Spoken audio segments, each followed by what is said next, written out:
mães e também das puerpérias, como eu disse. Sabe, Vanessa, você falando isso, dessas questões, desses problemas mentais, antes, durante e após a gestação. Eu tenho, assim, a minha vida como exemplo, né? Eu tive o meu primeiro filho com 31 anos. Então, assim, não foi cedo, né? E eu me senti uma menina de 15, porque é uma experiência totalmente nova, você lidar com tudo aquilo. E outro detalhe também que eu lembro é que o primeiro mês de vida dele é como eu não existisse. Eu vivia para isso, eu vivia para ele. Eu acordava de manhã com aquela roupa de camisola, pijama, o que fosse, e ia até a noite. Por quê? Eu só parava, dava mamar, depois eu ia trocar, aí depois eu tinha que pôr para dormir, aí depois não sei o quê. Quer dizer, eu falei, eu vou tirar a roupa para quê? Eu não vou sair para lugar nenhum, eu vou ficar, tem que estar ali à disposição do bebê 24 horas. Aproveitava a hora que ele dormia para pôr alguma coisa em ordem. Enfim, e é muito disso. E muitas mulheres, vamos falar assim, né, romantizam esse período, né? Ai, meu filho é um tesouro. Sim, é maravilhoso ter um filho. Eu falo que os filhos chegam na nossa vida com propósito, mas a realidade não é romântica. Exato, Lúcia. Assim, esse é um cuidado extremo que a gente tem que ter aqui, tanto no bate-papo, na entrevista, no dia a dia, né? Dentro e fora da rádio, dentro e fora do consultório. Porque, infelizmente, né? Alguns canais na internet, vamos colocar assim, colocam a gravidez, a gestação como algo muito lindo, muito maravilhoso. Não que deixa de ser, não é isso que a gente está falando. Mas esquecem também de mostrar o quão complicado é esse período, porque mexe muito com a cabeça da mulher, com os hormônios da mulher. A gente vai ver mais pra frente isso, mas é importante a gente estar frisando desde o começo, para exatamente tirar um pouco essa ideia da romantização da coisa e trazer mais para a vida real, porque é uma mudança de corpo, porque muda o corpo, isso mexe com a autoestima da mulher, é uma mudança de hormônios, então muda a química celular da mulher diante daquele novo ser que ela está gerando, é uma mudança social, porque isso impacta no trabalho, por exemplo. Então, tem muitas mudanças que vão acontecendo e a gente esquece de falar que é em um período muito curto. Você praticamente se molda como uma nova pessoa a partir do momento que você recebe a notícia que você está grávida. Exato. Então, é como se morresse a pessoa anterior e nascesse uma nova que tem que dar conta desse período em 9 meses. Não sei se você entende até melhor do que eu. Sim. Essa parte. Não sei se faz sentido o que eu estou falando. Você pode me dizer até melhor. Faz completamente sentido. Por exemplo, com 31 anos, eu já tinha uma independência, né? Eu já tinha uma independência, eu tinha o meu trabalho, casado, tudo certinho. Mas, assim, eu tinha minha vida livre, né? De repente chegou, acabou. Foi um mês sem sair de casa. Eu nem fui na loja. Nessa época eu tinha uma loja. Eu nem ia na loja. Não dava tempo, não conseguia ir, entendeu? E assim, aí eu vi a minha vida parou ali. Aí eu pensava, meu Deus, será que eu vou voltar a ser mulher de novo? Porque simplesmente é como eu não existisse. A verdade é essa. E não quer dizer que você não ama os seus filhos. Sim, não é isso. Mas é como eu tô falando, assim, é essa questão da nossa identidade. Né? Identidade. Então, assim, foi como eu não existisse. E aí, quando eu estava, né, pronta para sair, para voltar a minha vida ao normal, ela não voltou ao normal. Porque eu sabia que eu tinha uma pessoinha ali que dependia de mim. Exato. Então eu saía, se ele não ia comigo, eu tinha que voltar rapidinho, porque eu tinha que dar mamar, né? Eu lembro que eu ia a São Paulo fazer compra naquela época, e aí era um bate e volta. E nisso o meu peito enchia de leite. Então eu não via a hora de chegar em casa para ele mamar e aquilo ali. E quando eu chegava, ele estava acordado ainda, meu esposo cuidando dele. E ali, pronto. Então, assim, tudo gira em torno deles. Sim. Não é mais em torno de você. E você não é mais a prioridade. Você está entendendo? Para você mesma, você não é mais a prioridade. É uma mudança muito radical, que inclusive realmente nasce uma nova identidade a partir do momento que você recebe, não é nem que você tem em mãos, mas que você recebe a notícia, porque pelo menos o que eu escuto, né, e lendo sobre o assunto, tudo muda, até suas metas que antes eram individuais, ou no caso de casal também, já muda, já é outra parada. Então, às vezes, vamos supor, você estava pensando meio que em sair do seu trabalho, você já vai pensar 1000 vezes antes de sair. Não estou aqui romantizando também que a gente tem que ficar preso num trabalho só, mas é vida real. Então, se você vê que você sabe que você tem mais uma boca para alimentar, você vai mudar muita coisa, porque aquele ser que nasceu, ele não é independente, ele depende de você. Exato. E vai depender por muitos anos.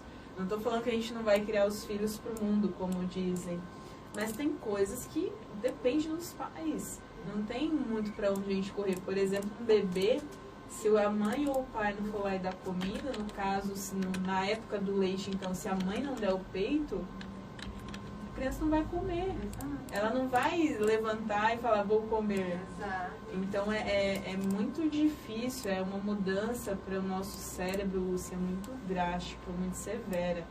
E aí, até legal a gente estar batendo esse papo, porque às vezes eu percebo, às vezes infelizmente acontece da parte de alguns homens, e é totalmente normal, assim como a gente também não compreende certas coisas da parte deles, mas surge uma certa intolerância de não entender muito bem por que a mulher está mais agressiva, está mais chata, está mais chorosa.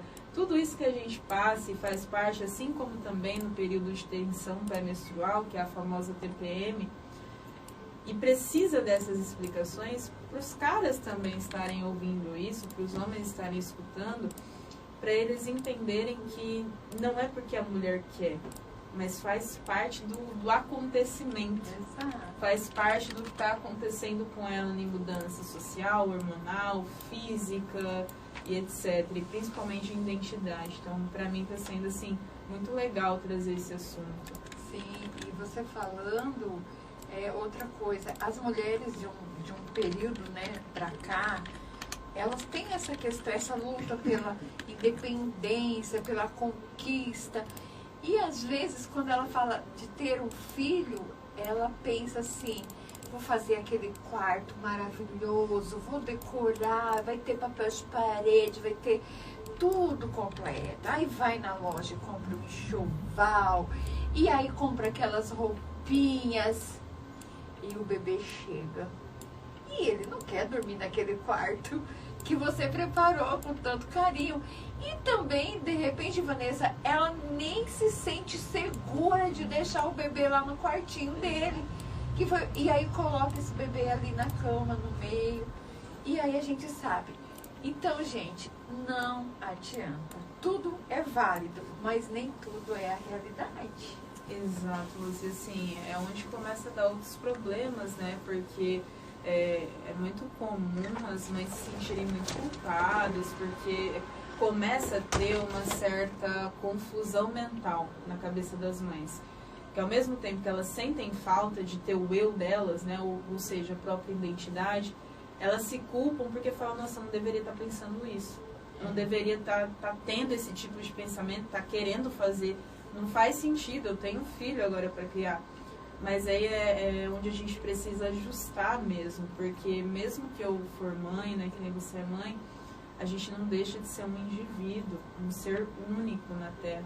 Que inclusive quanto mais eu me individualizo, o que eu estou falando aqui não é se tornar uma pessoa individualista, mas quanto mais eu consigo ver o meu individualismo, então me ver como um ser único, eu consigo ser melhor para as pessoas que dependem de mim, no caso de uma criança, ou até mesmo de um idoso. Então, às vezes, os nossos pais acabam precisando lá na velhice da gente. Você passou por isso, você sabe como que é. Então, assim, quando eu consigo me entender, eu consigo também dar esse outro apoio para essas pessoas que precisam, e eu consigo, inclusive, entender melhor as pessoas que me rodeiam.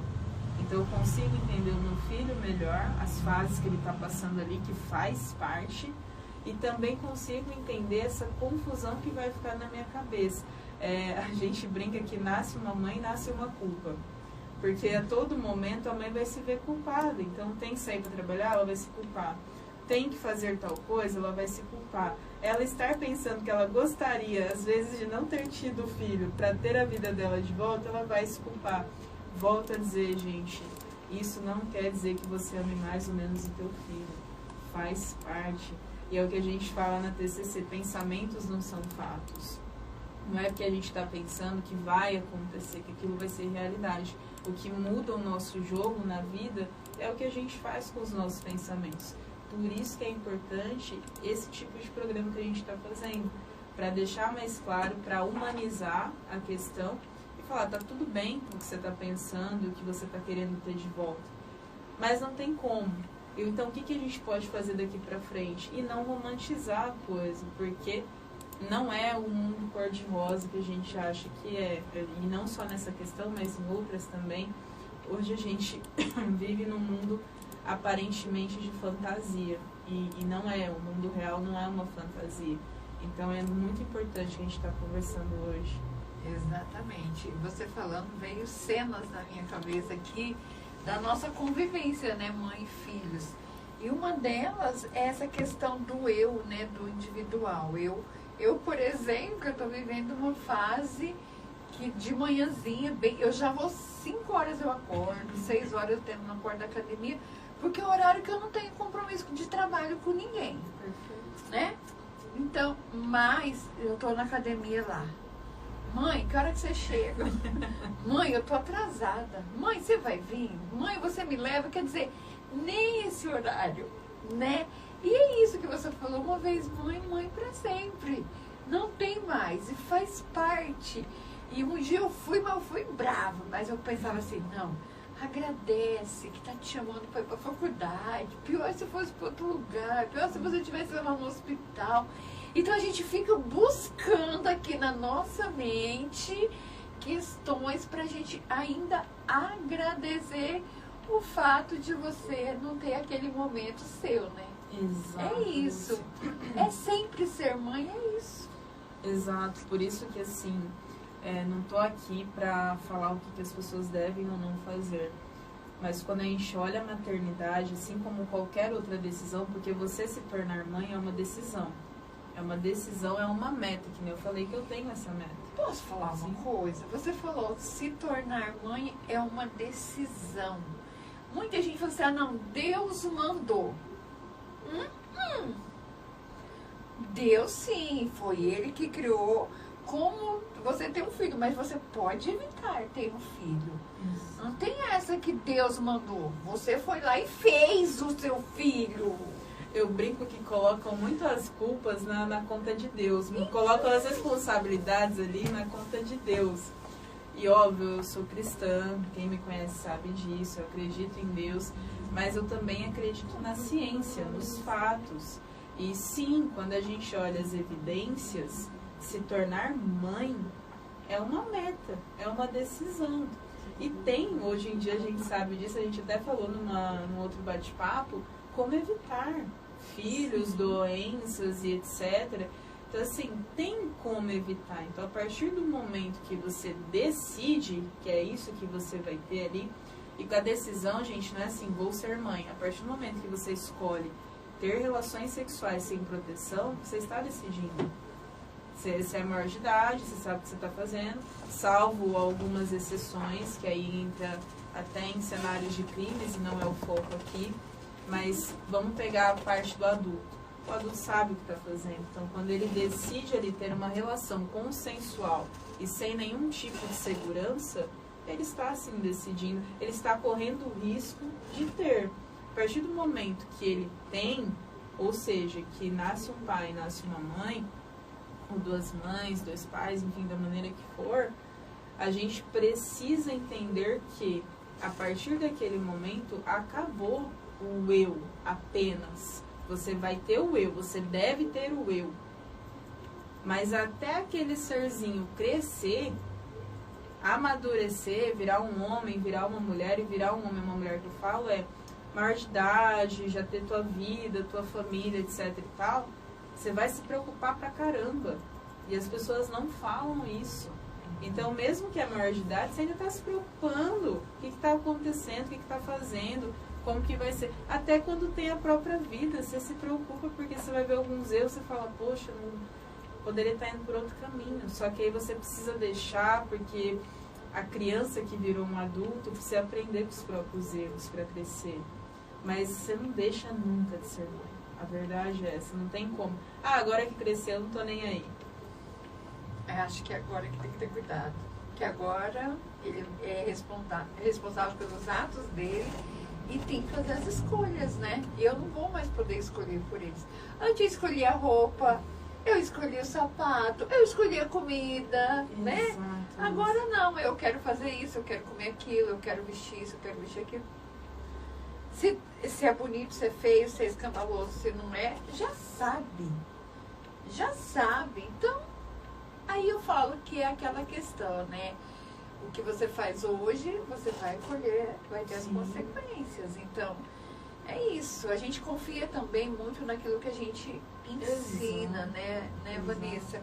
Mas vamos falar então das estatísticas. Quais são as estatísticas da saúde mental materna? Bom, Lúcia, eu trouxe aqui algumas que eu fui dando uma pesquisada ali em artigos, livros e tudo mais. E algumas me chamaram a atenção. Então, a primeira aí é que cerca de 10% das mulheres grávidas e 13% das mulheres que acabaram de dar à luz ali sofrem com algum transtorno mental, principalmente a depressão, que eu vejo que hoje a ansiedade ela tem tido um grande espaço, vamos colocar assim, mas ainda o maior medo das pessoas é estar depressiva, como as pessoas falam, é pegar depressão, vamos colocar assim. Um outro dado muito interessante também é que menos de 15% das mulheres diagnosticadas com transtornos da saúde mental materna recebem tratamento. Isso também me chama muito a atenção, porque aí a gente vê um problema de Estado, vamos colocar dessa maneira. E esses dados não é só aqui do Brasil, mas também fora do Brasil. Então a gente vê que a saúde mental materna, de fato, é um problema de saúde pública mesmo, tanto aqui quanto fora. Um outro dado muito interessante também é que cerca de 1 em cada 5 mulheres, então é um número alto, não são questionadas sobre depressão durante as consultas pré-natais, apesar de existir algo que a gente chama de triagem. Não sei se você já ouviu falar, mas a triagem é uma breve investigação ali da sua vida para ver o que você tem, tanto de doença como quem você é também, o porquê que você está procurando o serviço que você está buscando. Então, mesmo tendo essa obrigatoriedade da triagem, existe ali um déficit, né, uma ausência dessa questão sobre depressão para essas mulheres. E outro ponto também muito interessante é que cerca de 3,6% das mortes por suicídio, então das mulheres que acabam tirando a própria vida, acontecem nos estabelecimentos de saúde durante a própria gravidez. Isso também me chama muita atenção por conta disso tudo que a gente falou agora no começo, né, na nossa introdução. Que as mulheres elas começam a entrar realmente numa confusão, num conflito mental muito grande, e que se elas não estão amparadas de uma rede de apoio muito forte, que no caso aí são os vínculos, os relacionamentos que elas possuem, e também de informações preciosas, que nem essas no caso, pode sim dar um problema mais grave. No caso da saúde mental, o problema mais grave, infelizmente, é você colocar a tua vida em risco ou a vida do outro em risco. Tanto é que o principal objetivo da psicologia é, de fato, promover e prevenir. O que isso quer dizer? Quando a gente está tratando um paciente, o que a gente deixa muito claro para ele? Olha, a gente só vai quebrar o sigilo se você colocar a tua vida em risco ou se você colocar a vida do outro em risco. E isso está lá no nosso código de ética. Então, a gente sempre zela pelo bem-estar da própria pessoa e pelo bem-estar das pessoas que rodeiam essa pessoa. Porque pode acontecer, assim como a gente vai ver mais pra frente também, de às vezes a pessoa se perder ali nos pensamentos dela e ela evoluir para um caso mais grave e começar a colocar a vida de outras pessoas em risco.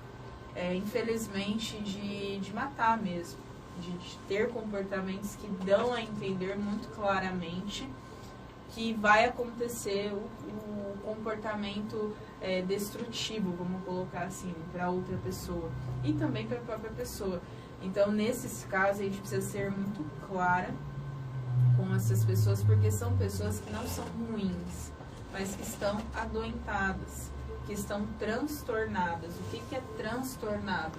Fora da normalidade, apenas isso. Não é nada pejorativo ou preconceituoso. Então, as mulheres que estão passando por uma gravidez, por isso está sendo legal, elas precisam de amparo, de entendimento, porque é um período muito, muito, muito complicado e nada romantizado, nada cor-de-rosa. Exatamente. E essa questão da triagem que você começou falando, Vanessa, realmente, quando eu fiz já faz tempo, né? Mas não foi feito, não foi perguntado, analisado dessa forma como que você está passando. E já que existe essa estatística, esse número de mulheres, eles teriam que falar sobre a saúde mental ali da mulher. Né? Porque aí já prevenia tantas coisas, né? Mas eu falo assim, quando a mulher fala assim, tô grávida, acabou o sossego. Eu vivi a experiência seguinte, até um certo ponto você ia ao ginecologista e aí fazia os exames, você ia, né, no mictório, não tirava toda a roupa, né, e ficava aquela situação. Mas foi indo, principalmente na primeira gravidez, você vai com aquele alarme falso, aquela dor e tal, chega lá, vai fazer o toque, né? Até eu brinco assim, põe mão, tira mão, é assim. É muito invasivo. E aí você fica uma coisa assim, é você mais um corpo, mais uma coisa.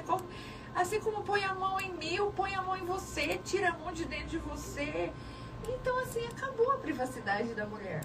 Por isso que até, Lúcia, isso já tem sido estudado também. Porque, assim, é exatamente o que você está falando. Você está dando um relato de uma mãe real mesmo. Sim.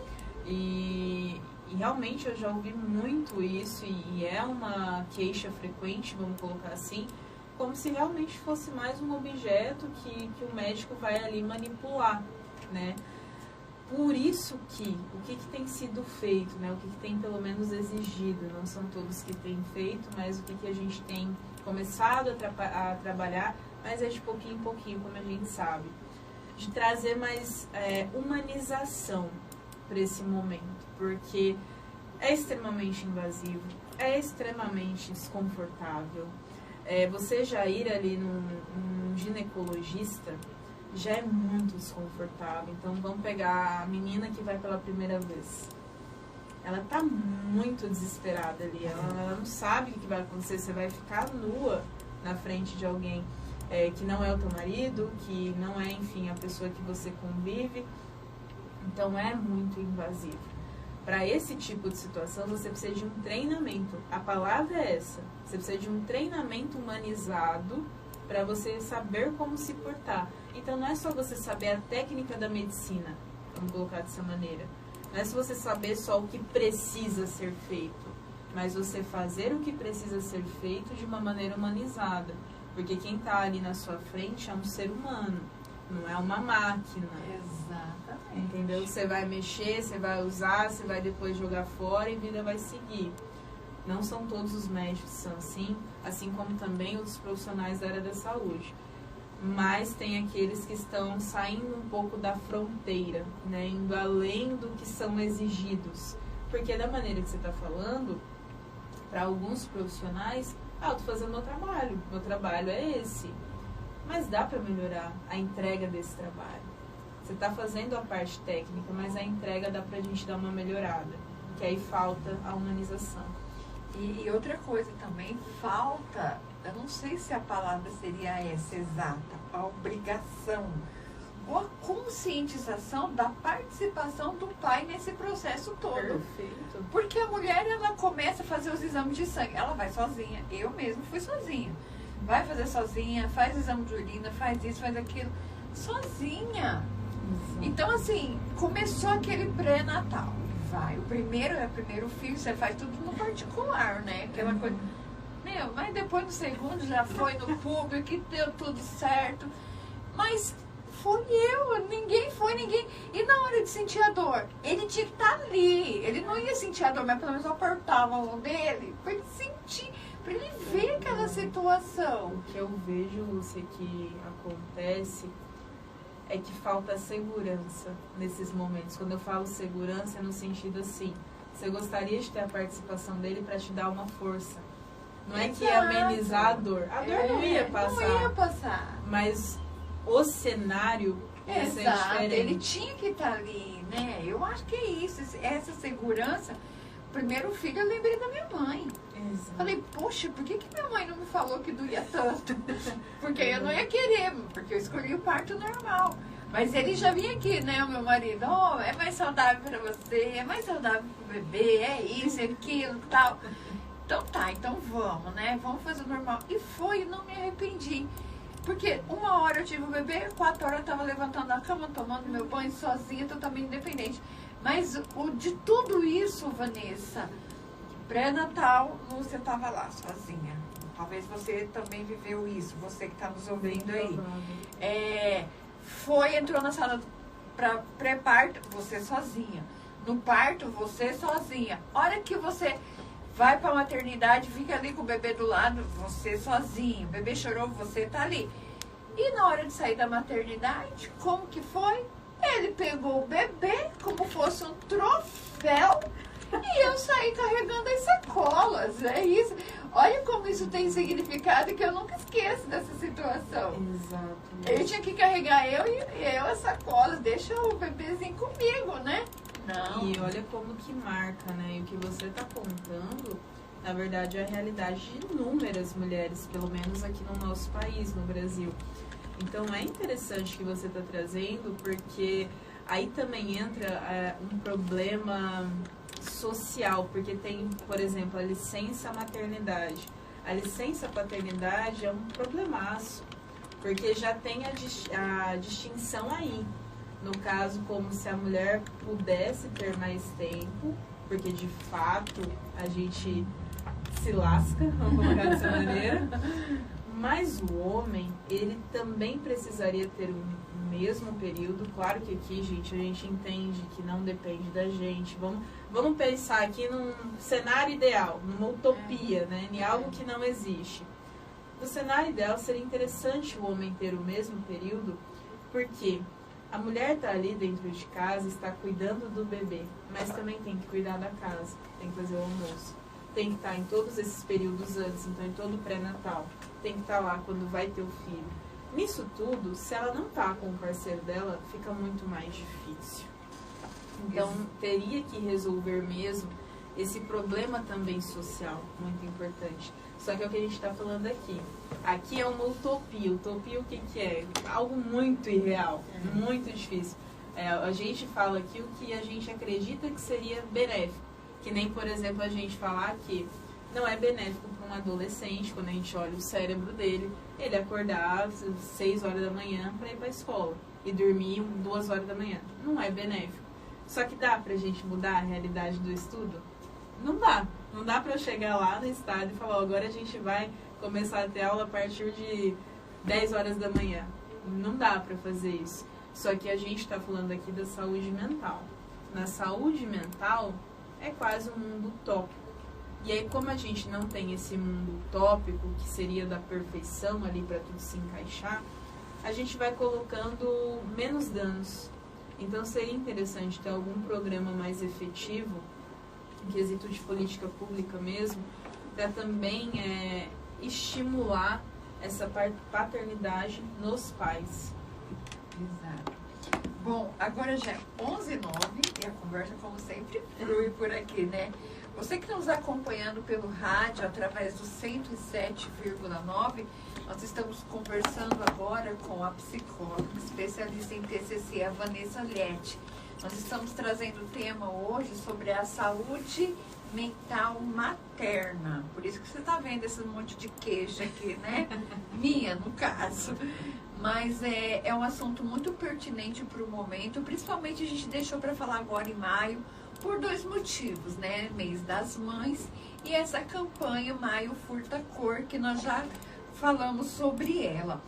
Mas, Vanessa, vamos falar então agora de que forma que a pandemia, como que eu posso te dizer, de que forma que a pandemia aumentou esses transtornos mentais maternos? Perfeito. A gente já tem dados, Lúcia, bem fortes, assim, que corroboram para isso que a gente vai conversar, né? Ou seja, que dão as mãos ali, que atestam que a gente vai falar, que realmente na pandemia da Covid-19 teve um aumento ainda mais significativo nas altas taxas de transtornos da saúde mental materna.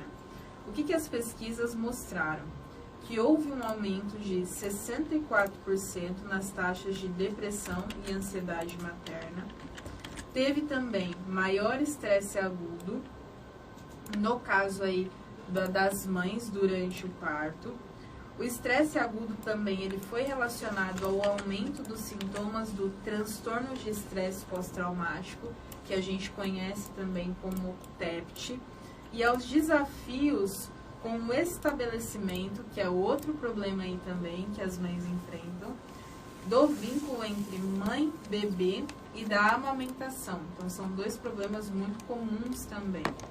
E aí, por fim, a Covid-19, ela também trouxe aí alguns sintomas relacionados ao trauma. Por exemplo, sintomas dissociativos e pensamentos de automutilação. Então, eles foram maiores em mulheres grávidas ao longo da pandemia do que antes dela. Então, esses pensamentos aqui de automutilação seriam pensamentos de cortes, de alguma maneira você se beliscar, você ficar cutucando as unhas, de alguma maneira você causar mal ao teu próprio corpo, esses pensamentos de automutilação. Que aí acabam acontecendo aquilo que a gente falou anteriormente, acabam caindo, em casos graves, nos conhecidos suicídios. Então isso é bem importante também a gente ter como dado. E quando os transtornos de saúde mental materna ocorrem? Perfeito, Lúcia. Geralmente eles acontecem no período perinatal, o qual ele vai incluir o pré-natal, que é esse que a gente está conversando, então é o período em que a mulher está grávida ali, que faz todos os exames, etc. E o pós-parto, que é o primeiro ano após o nascimento do bebê. Então as mulheres, elas estão mais sensíveis a ter uma certa origem de transtornos mentais envolvendo a saúde mental materna nesse período. Então, no pré-natal, que é o momento da gravidez, e também no pós-parto, só que aqui é, no caso, 1 ano após o nascimento do bebê. Esse aqui é o período todo de sensibilidade. No caso, arredondando, seria por volta de uns 2 anos, em média 2 anos. É o período de risco. Período longo, né? Sim. E quais são os transtornos da saúde mental materna? Perfeito. Bom, então vamos começar aqui a lista, né? É. Vamos trazer a lista para o pessoal conhecer e também, né, às vezes tem mães nos acompanhando, pode ser que estejam passando por algum sintoma. O primeiro que a gente trouxe aqui é o Baby Blue, ou bebê azul. 80% das mulheres, elas vão experimentar ou experimentaram o Baby Blue após o parto e vinculadas a alterações hormonais repentinas, que é aquilo que a gente está falando aqui. O Baby Blue, ele está relacionado ao rebaixamento do seu próprio humor. Só que se ele persistir ali para além de 2 semanas, aí a gente já pode começar a entrar numa hipótese de depressão. Então, o Baby Blue, ele vai te deixar mais triste e mais desesperançosa Porém, ele não é uma depressão clássica, é mais um rebaixamento de humor mesmo. E esse nome bebê azul é por conta desse período mesmo que eles colocaram. Então é o primeiro diagnóstico, vamos colocar assim, que acontecem com as mães. Depois vem a depressão pós-parto, ou como a gente conhece no DSM-5 ou na CID-11, que são os livrões da psicologia e da medicina que a gente usa para colocar em catálogo, né? Vamos colocar assim, os transtornos mentais. Então a gente chama como de transtorno depressivo maior. No caso, até 20% das mulheres vão experimentar a depressão pós-parto, o transtorno depressivo maior, no decorrer da gravidez e também após esse período. E geralmente os sintomas incluem a ausência de prazer em atividades do dia a dia, então isso é muito importante. A mulher ela começa a se ver extremamente desmotivada para fazer o básico que ela fazia antes desse cenário. O cenário aqui é a gravidez ou o nascimento do filho. E também um problema em se relacionar com o bebê, que inclusive é uma das queixas também que eu vejo bem frequentes que as mães têm, de conseguir fazer esse vínculo, essa ponte com o filho que nasceu ou com a filha que nasceu, e também problemas com a amamentação, né? Então muitas infelizmente não conseguem ali amamentar por inúmeros fatores, sejam eles físicos, psicológicos ou uma junção dos dois, e acabam sofrendo com isso também. Depois a gente tem também, Lúcia, a distimia materna, ou mais conhecida como distimia, que é um humor deprimido que vai ocorrer aí por pelo menos 2 anos. A gente também tem a ansiedade pós-parto, que vai ali acarretar em 15% das mulheres que vão acabar desenvolvendo essa ansiedade, e os sintomas comumente eles vão incluir inquietação, batimentos cardíacos acelerados, dificuldades para dormir, preocupações exageradas, os famosos que a gente fala na TCC, e se e será, tanto com o bebê como em ser uma boa mãe. Então, a partir do momento que você se torna mãe, uma coisa que eu vejo com frequência é a autocobrança em ser uma boa mãe. E até a gente pega e pergunta para o paciente, mas o que é uma boa mãe para você? E a paciente também não sabe falar. Então, existe essa cobrança por vários fatores, aqui também inclui os sociais, onde a mulher ela fica constantemente se questionando se ela está fazendo um bom trabalho, se ela está sendo uma boa mãe, quase que a mãe perfeita para aquele novo filho ali que nasceu. A gente também tem o pós-parto TOC, ou TOC perinatal. O TOC ele é o transtorno obsessivo compulsivo e ele afeta em cerca de 2 a cada 100 mulheres ao longo da gravidez, ou também no ano pós-parto, que é aquele período que a gente falou de maior sensibilidade. O TOC, no caso, ele inclui obsessões. Quais são as obsessões? Pensamentos intrusivos, então muito fortes e que surgem do nada, e muito indesejados, que acabam enlouquecendo as mulheres, no caso mental, que pode chegar até uma certa exaustão na mente da pessoa. E também tem as famosas compulsões, que são ações que as mulheres vão fazer para aliviar os seus pensamentos indesejados. E no caso também, cerca de 50% das mulheres com TOC possuem pensamentos intrusivos e indesejados sobre machucar intencionalmente o bebê. Por exemplo, jogar o bebê fora ou matar o bebê. Isso é importante a gente falar porque é uma dor muito grave que a mulher tem. Ela se sente um lixo de pessoa, a verdade é essa. Trazendo o português claro, é isso. Só que pode acontecer. E por que é importante, né, eu estar trazendo aqui? Para também normalizar que não é porque a mulher quer, é porque acontece. Por isso que é tão importante aquilo que eu falei, da rede de apoio. Por isso que precisa do marido presente. Se tem outros filhos, então vamos pensar que você teve um filho, o outro já tem 15 anos. É importante que esse também esteja presente nesse cenário. Pai, mãe, avó, se ainda estiver viva, avô. Essa rede de apoio, amigas, que às vezes estão no mesmo período, ou que já foram mães, pessoas que você confia. Porque nesse período você vai pensar muitos absurdos, vamos colocar dessa maneira. E você vai se julgar demais de você estar pensando isso. Só que você não está enlouquecendo, você não é louca, você não está surtando, você não odeia o teu filho. Não é nada disso. É realmente um transtorno que está acometendo a tua vida e a tua mente. Então é importante a gente falar isso também, você para normalizar. Exato. E se tivesse naquele período da triagem, né, do pré-natal, um atendimento psicológico, um encaminhamento, talvez essa situação não aconteceria. Exato. Né? Porque muitas, infelizmente, Lúcia, realmente enlouquecem, vamos colocar entre aspas essa palavra, e aí onde se matam, onde tiram a própria vida. Porque se veem como monstros.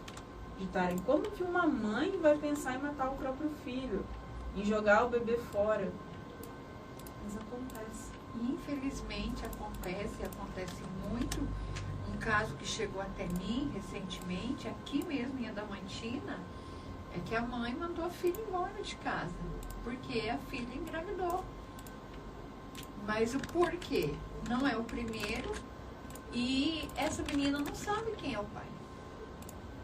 Então, assim, como que tá a cabeça dessa criatura?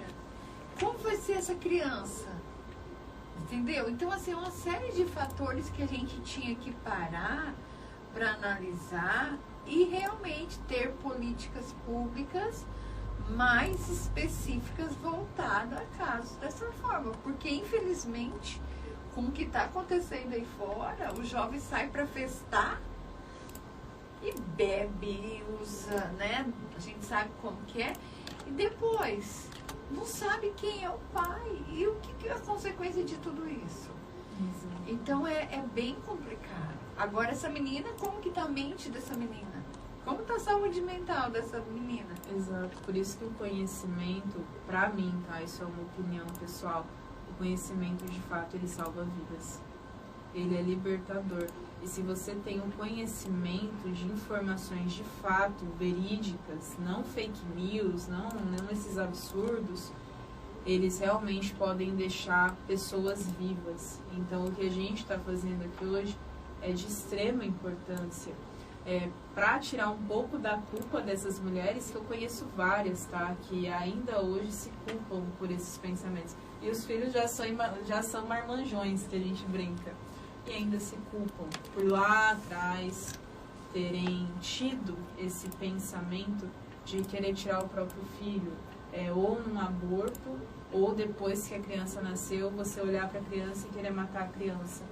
Mas é importante a gente falar isso. Não é você, não é a pessoa normal que está pensando isso ou querendo fazer isso, mas sim uma disfunção que está na sua mente. Então é importante a gente estar falando sobre isso. E por fim, até nesses transtornos faltou um, que é o TEPT relacionado ao nascimento, ou seja, o transtorno de estresse pós-traumático relacionado ao nascimento. Aqui, cerca de 3,1% das mulheres vão sofrer com o TEPT após o parto. E o TEPT, na grande maioria das vezes, ele é causado por um trauma real ou percebido durante o parto ou também no período de pós-parto. As mulheres, nesse caso, elas são atormentadas, então surgem vários pensamentos aí intrusivos e flashbacks, então memórias, cenas daquela situação, daquele evento traumático. Então isso é importante também a gente deixar registrado aqui. Ok. E existe também, né, outros sintomas da saúde mental materna. Quais são eles? Perfeito. Nesse acima, Lúcia, eu separei porque esses que eu acabei de citar são mais diagnósticos. Então, são números, vamos colocar dessa maneira, que a gente tem, são bases de transtornos mesmo. Aqui são mais sintomas, então não chegam a fechar um diagnóstico, mas acabam sendo um problema também na vida dessas mulheres. O primeiro que eu trouxe é a perda de nascimento, ou no caso, o luto. Então, as gestantes que sofrem com aborto espontâneo, elas também correm o risco de desenvolver transtornos da saúde mental materna, incluindo o TEPT ou o transtorno do luto prolongado. Isso é importante a gente falar porque até esses tempos, na verdade até a CID-10, o luto ele não era considerado um transtorno, um diagnóstico. Depois a gente foi investigando, né, o pessoal que trabalha com a área da saúde, médicos, psicólogos, etc. E a gente chegou na conclusão, principalmente os psiquiatras, né, junto com os psicólogos, que o luto, quando ele não bem vivenciado e com duração aí a mais de um ano, ele pode sim se tornar um transtorno. Por isso que hoje em dia, quando acontece algum tipo de aborto, já é importante você se atentar a essa mãe e você dar o amparo que ela precisa para que ela não venha ter uma outra consequência mais grave, vamos falar assim. A gente também tem a mania pós-parto. Então, nesse caso, as mulheres podem apresentar dificuldades para dormir e simplesmente não estarem cansadas. Então, eu não durmo, mas eu não sinto cansaço nenhum. E este sinal ele pode ser um critério para a hipomania ou a mania pós-parto, que pode ou não estar ligado ao transtorno afetivo bipolar, o TAB subjacente. O que isso quer dizer? A mania, a gente fala que é um período de euforia. Então, pode acontecer de mulheres nesse não dormir desenvolvessem euforia e acabar acendendo a luzinha de um possível transtorno bipolar. Então, é importante a gente também estar ligada nesse ponto. E, por fim, a gente tem a psicose pós-parto. A psicose pós-parto é um sintoma mais raro. Ele vai ocorrer ali, né? Ela vai ocorrer ali em aproximadamente uma ou duas em cada 1000 partos. No caso, aproximadamente 0,1% a 0,2% dos nascimentos. O início ele é súbito, então é muito rápido e frequentemente nas primeiras 2 semanas após o parto. Os fatores de riscos mais significativos para a psicose pós-parto são a história pessoal ou familiar de transtorno afetivo bipolar ou episódio psicótico anterior. A psicose pós-parto, ela também é considerada uma emergência médica, então é algo rápido e extremamente importante, devido ao potencial de uma mãe prejudicar a si mesma ou ao bebê, que é aquilo que eu comentei para você. A psicologia, o resumo dela, se dá pra gente resumir, colocou em risco a própria vida e a vida de uma outra pessoa, tem que intervir na hora. Isso é emergência de saúde pública, você tem que intervir na hora. E a psicose é um quadro dessa maneira. Por quê? O que é a psicose? A psicose é quando eu rompo com a realidade, então eu saio fora da realidade total. Eu não consigo mais saber em que mundo que eu estou vivendo. Eu estou na Terra, mas a minha cabeça está falando que eu estou em Marte. Literalmente dessa maneira. Então é algo que a gente tem que tomar muito cuidado também. Ok. Bom, Vanessa, agora é 11 horas e 27 minutos. Você que está aí nos acompanhando, eu gosto sempre de dar um toque para o pessoal que está nos ouvindo no rádio, para eles estarem cientes, né? Quem que é essas duas mulheres que não param de falar? Sou eu, Lúcia Prado, e a Vanessa Liette, ela que é psicóloga, especialista em TCC. E hoje a gente está falando sobre a saúde materna, né? Estamos falando sobre, no programa Mente Saudável, os transtornos, né, das mães, saúde mental materna, na verdade. E aí são muitos os tópicos aqui que a gente está trazendo para vocês, passando exemplos, vivências, para que vocês entendam. Esse conteúdo ele vai estar no nosso YouTube, já está no nosso YouTube. Você que está no rádio, depois pode assistir, né, na sua casa. De repente você é homem que está aí, vai ser pai daqui a uns dias, né? Olha que conteúdo bacana para você passar para sua esposa, conversarem sobre ele. Então vai estar no nosso YouTube e também ele estará no nosso Facebook. Vanessa, vamos então aqui falar sobre quais são os fatores de risco para os transtornos da saúde mental materna. Perfeito, Lúcia. Bom, de acordo com a Organização Mundial da Saúde, a OMS, os fatores de riscos mais comuns e que aparecem com maior frequência para os transtornos da saúde mental materna são pobreza, migração, estresse extremo, exposição à violência, seja ela doméstica, sexual e de gênero, situações de emergência e conflito, desastres naturais e baixo apoio social. Então, esse conjunto de situações podem acarretar, sim, em transtornos da saúde mental materna. Ok. E quais são os sinais que têm que ser observados? Perfeito. Quando a gente vai fazer uma análise dessas mães, quando a gente vai olhar estudos de casos, a gente vê um certo padrão nesses sinais. Então, o que eu oriento as pessoas hoje a observarem? Quais são os sinais mais frequentes?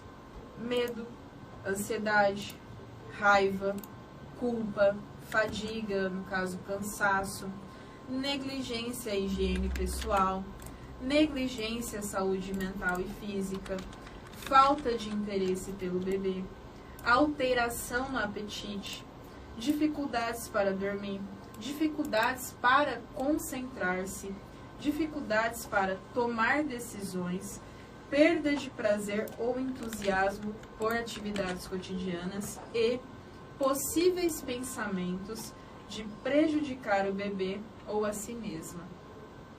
Nossa, é bem extenso aqui, né? Exato. E isso, assim, tem mulheres que apresentam um ou outro desses sinais ou a maioria apresenta todos os sinais? Lúcia, boa pergunta. Como eu disse para você, nós somos seres individuais. Então, pode acontecer de você apresentar todos, como pode acontecer de você apresentar um com maior incidência, ou seja, aparecer muito mais do que os outros. Mas quando a gente olha o padrão e olhando tudo aqui que eu trouxe, é quase 10/10, vamos colocar assim, praticamente tudo. Só que talvez um ou outro vai se manifestar um pouco mais. E isso vai depender principalmente daquilo que a gente falou mais agora acima, da história pessoal da pessoa, então do histórico de vida dela e também da rotina que ela tem hoje em dia. Então vamos pensar que a pessoa é casada, ela não nasceu casada, então ela tem uma história antes do casamento e uma rotina agora no casamento. Então esses dois fatores eles vão ser importantíssimos para esse tipo aqui de sinal. Para quais sinais vão aparecer? Provavelmente você vai sentir um pouquinho de tudo, porque são alterações fortíssimas que você passa nesse período, mas um ou outro vai se manifestar de acordo com a tua vivência. Ok. E para a gente finalizar, Vanessa, como gerenciar a saúde mental materna durante e após a gravidez? Perfeito. Nesse tópico, Lúcia, eu fiz estratégias, eu pensei em estratégias específicas com base na terapia cognitivo-comportamental, na TCC, que é o nosso maior foco aqui, e também na neurociência do comportamento. Então, o que vai ajudar o nosso cérebro também quimicamente, não só no aspecto cognitivo, que é no caso dos nossos pensamentos, e comportamental. Então, nessa lista aqui, que eu coloquei 10 itens, a gente pode colocar identificar que existe um problema a ser resolvido. Esse talvez seja o principal ponto. Eu preciso ver que eu estou doente, vamos colocar assim. Depois que eu identifiquei, é legal que eu comece a dormir de 8 a 10 horas por noite. Isso é o que a ciência orienta. Também ter uma alimentação adequada, que é importantíssimo que as mamães elas passem sim por um nutrólogo ou um nutricionista para ver o que pode e o que não pode comer, o que é mais adequado. Comer em horários regulares, então a cada 3 horas pelo menos. Tomar medidas preventivas nessa situação, por exemplo, participar de grupos online ou offline, então na vida real, sobre saúde mental materna, para saber tudo isso que a gente está colocando aqui hoje. Praticar exercícios leves e moderados, por exemplo, caminhada e pilates, para fortalecer ali os músculos também. Construir uma rede de apoio, por exemplo, familiares e amigos. registrar as próprias emoções em um diário. Então é importantíssimo que ao longo desses 9 meses e naquele 1 ano pós o parto, a mulher tenha esse hábito, desenvolva esse hábito de registrar tudo que ela está pensando, o que ela está sentindo, o que ela está fazendo, para ela ir identificando o que está problemático ou não e ela ir refletindo sobre isso. Também é importante que a mulher treine o mindfulness, ou seja, a atenção plena, que é um tipo de respiração para a gente sempre estar no nosso momento presente, então nem estar no passado, nem estar no futuro, de maneira exagerada, mas sempre no presente. E também, se for necessário, se mesmo com todas essas estratégias, ainda os sintomas permanecerem de maneira muito frequente, que a gente fala aí, frequente, intenso e com uma duração bem extensa, é importante que você procure uma ajuda profissional especializada, no caso em terapia cognitivo-comportamental, porque como a gente vai ver na ciência hoje em dia, é o tratamento padrão ouro para as nossas dificuldades emocionais. Ok. Bom, Vanessa, quero te agradecer por mais um programa nessa terça-feira, né? Essa semana ainda a gente vai voltar para falar mais aqui, vamos discutir um tema legal para a gente trazer para vocês. E assim, né, Vanessa, para que as pessoas também conheçam outros temas importantes que você aborda no decorrer, passa então as suas redes sociais. Perfeito, Lúcia. Bom, o pessoal pode entrar no Instagram. Lá eles podem procurar lá na lupinha psicóloga Vanessa Liette ou @psicovanessaliette. E lá no meu perfil vai ter a minha bio. Então vai ter lá meu rosto com um fundo amarelo. E aí vocês podem entrar na minha bio que vai ter um link. Naquele link azul é só vocês clicarem que vai ter lá todas as minhas outras redes sociais. E dentro do próprio Instagram vocês vão conseguir acompanhar conteúdos relacionados à saúde mental de maneira geral, principalmente hoje em dia que é o campeão de vendas, a gente brinca que é sobre relacionamentos afetivos, amorosos, mas nessas outras redes sociais vocês conseguem também ter acesso a outros conteúdos que eu produzo, então no YouTube, no Facebook, no TikTok, por aí vai. Pronto, você falou a palavra mágica. Relacionamentos afetivos, amorosos, que a gente está chegando no mês dos namorados, né? Então, já vamos pensar nisso. E por falar em namorados, já quero dar um spoiler. Legal. Nós, da Rádio Life FM, estamos preparando uma campanha muito bacana. Achei o amor na Life FM. É isso, conversando com as pessoas, Vanessa, a gente queria trazer histórias de casais. Aí a pessoa falou assim, não, Lúcia, vamos dar uma força para quem não tem ninguém, para quem quer um namorado, para quem quer um relacionamento bacana, sério, né? Porque pegar, a gente pega em qualquer lugar, festa, o pega.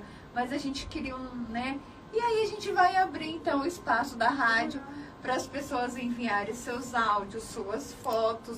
Nós vamos fazer uma seleção e vai ter um encontro, já tem até o encontro, gente, com tudo pago. Na conveniência da Cocipa. Cocipa com a gente nessa grande parceria aí, deixando esse Dia dos Namorados ainda mais gostoso. Então já está tudo pronto.